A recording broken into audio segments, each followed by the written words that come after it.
अपने आप को अल्लाह का वली कहता है, अपनी करामात को ज़ाहिर करता है, तो लोग इन करामात पर कितनी जल्दी भरोसा कर देते हैं। तो अगर कोई शख्स पाकिस्तानी सियासतदानों की शोबदाबाजी में नहीं आता, तो दूसरी तरफ इस्लाम का नाम लेकर अपने आप को वली अल्लाह ज़ाहिर करने वाले लोग इन पाकिस्तानी अवाम के साथ खेल रहे हैं। सच बात तो हम देखते रहे, मगर वो शॉर्टकट हमें कभी ना मिला। बिस्मिल्लाहिर्रहमानिर्रहीम, अस्सलाम वालेकुम। उम्मीद करता हूँ अल्लाह के फजल करम से आप सब खैरियत से होंगे। अब मालूम नहीं कि पाकिस्तानी कौम को माजी में सब बात देखना बहुत पसंद थे। ये कह लेंगे कि हम पाकिस्तानी किसी शॉर्टकट का रास्ता ढूंढ रहे थे, ऐसे शॉर्टकट का जो हमारी जिंदगी को आसान बना दे और पाकिस्तान को तरक्की के रास्ते पर ले आए। 76 साल गुजर गए, सच बात तो हम देखते रहे, मगर वो शॉर्टकट हमें कभी ना मिला, क्योंकि कामयाबी के लिए शॉर्टकट होता ही नहीं है। मगर कमाल महारत से पाकिस्तानी सियासतदानों ने हमेशा अपनी इलेक्शन मुहिम के दौरान अपने लफ्जों के जरिए पाकिस्तानी कौम को सब बागों की सैर करवाई है, और इन लोगों को भरोसा करके अपने अपनी सियासी पार्टी से मुंसलिक जितने भी कारकुन थे, वो भी अपने अपने रहनुमाओं के दिखाए गए सब बात से लुत्फानंदोज़ तफरीह हासिल करते हुए नजर आते थे। इसी तरीके से वक्त बीतता गया और पाकिस्तानी माशरत तबाहली का शिकार हो। अगर हकीकतन ऐसा पाकिस्तान में हुआ है, तो मेरे ख्याल में शोबदाबाजी एक ऐसी चीज़ है जिसने बहुत से लोगों को कामयाब करवाया है।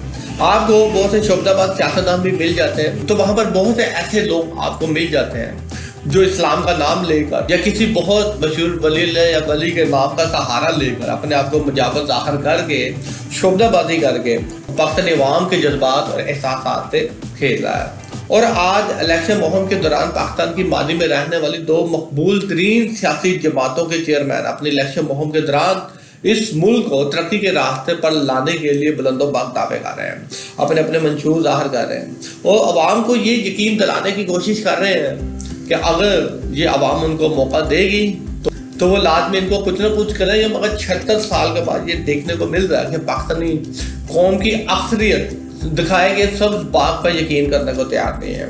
ये भी तो हो सकता है कि एक ही तफरीही मकाम पर जब बार बार आप सैर करते हैं तो उस जगह से आप आवाज़ार हो जाते हैं। यही कुछ इन दोनों सियासी जमातों के साथ हो रहा है। पाकिस्तानी अवाम इनसे आवाज़ार दिखाई देते हुए नजर आती है। महंगाई इस कदर है कि चले एक वक्त का खाना ही सही, अपने पेट की पूजा पाठ करने के लिए लाजम है कि वो इनके जलसों में शिरकत करें। दूसरी तरफ अगर देखा जाए तो अगर कोई शख्स पाकिस्तानी सियासतदानों की शोबदाबाजी में नहीं आता, तो दूसरी तरफ इस्लाम का नाम लेकर अपने आप को वली अल्लाह ज़ाहिर करने वाले लोग इन पाकिस्तानी अवाम के साथ खेल रहे हैं। और जहाँ पर माजी के रवायती पाकिस्तानी सियासतदानों ने पाकिस्तानी कौम के जहनों को जरगमाल बनाकर रखा हुआ था, वहाँ पर आज पाकिस्तान में बहुत से ऐसे लोगों की मिसालें दी जा सकती हैं जिन्होंने इस पाकिस्तानी कौम की सोचों को मफलूज कर दिया है। आखिर लोगों को दो नंबर मनगढ़ंत वली अल्लाह की शोबदेबाजी पर इतनी जल्दी यकीन क्यों आ जाता है? आप सोशल मीडिया पर देख सकते हैं कि एक शख्स अगर किसी की आंख से चेन निकाल रहा है, पत्थर निकाल रहा है, अपने आप को अल्लाह का वली कहता है, अपनी करामात को ज़ाहिर करता है, तो लोग इन करामात पर कितनी जल्दी भरोसा कर देते हैं। ये बात बिल्कुल समझ से बाला ताला है।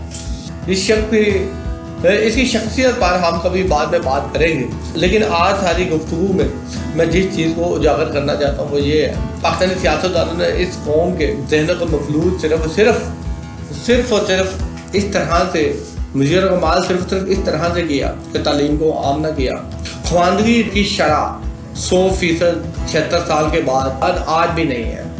कासिम रहमतुल्लाह अलैह की वफात के बाद अगर पाकिस्तान में बहुत बड़ा कोई लीडर पैदा होता और वो ये चाहता कि पाकिस्तान तरक्की करता, तो मेरे ख्याल में सबसे पहले वो इस मुल्क से खुदादार पाकिस्तान में तालीम को आम करता। यही वो जरिया है जिससे लोगों का शऊर बढ़ता है, लोग अपनी सोच के मुताबिक खुद फैसला करने में आज़ाद हो जाते हैं। शुक्रिया।